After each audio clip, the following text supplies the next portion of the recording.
Assalamualaikum warahmatullahi wabarakatuh. Salam budaya. Alhamdulillahirrahmanirrahim. Para bapak, ibu, para pamirsa sedaya nyuwun sewu. Ngambil kamardikan panjenengan mbok bilih kula sak kanda saking paguyuban Srundul Dadungawuh Tunggal Rasa ingkang mapan wonten ing Padukuhan Jaban Sidoarjo Ngaglik Sleman wonten ing enjang siang menika keparenga caos panglipur dhumateng panjenengan sami badhe beber wontenipun Dadungawuh wonten ing enjang siang menika. Perlu kauningan bilih paguyuban seni Srundul menika seni ingkang sampun sawetawis wekdal menika mapan wonten ing Padukuhan Jaban nun inggih kita nguri-uri awit saking tinggalipun tilaranipun saking para pebunden ingkang sampun ngrumini ngatekaken paguyuban seni Srundul menika.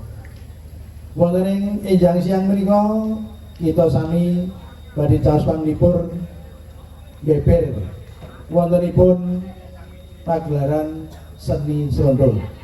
Bilih caos punika bilih wonten ing siang enjang menika kita badhe ngawontenaken beberan kanthi mendhet lampan tunggak semi. Wonten ingkang badhe ngayahi Dadungawuh katindakan penyanipun Bapak Slamet Widodo. Patih Mahudara. Wonten ing enjang siang menika kaslirani penyanipun Bapak Bejo Santoso. Nyi Palupi. Wonten ing dinten menika kaslirani penyanipun Ibu Jumiati. Dene Bapak Wasito Gronto Diantos Kebo Marjowe. Dene Adipati Minak Bandar Subali dipun slirani penyanipun Slamet. Ki Ajar Pamengger penyanipun Bapak Subronto Adiraharjo.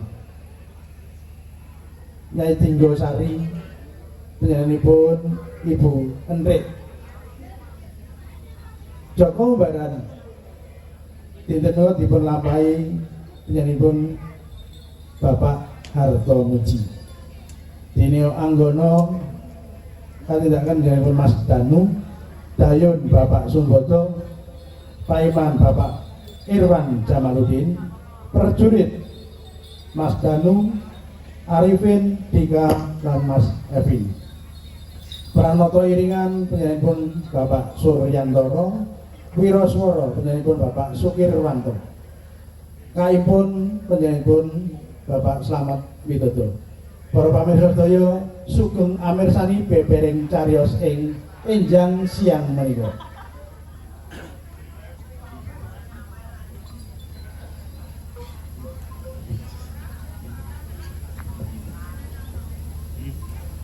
Kabudayaan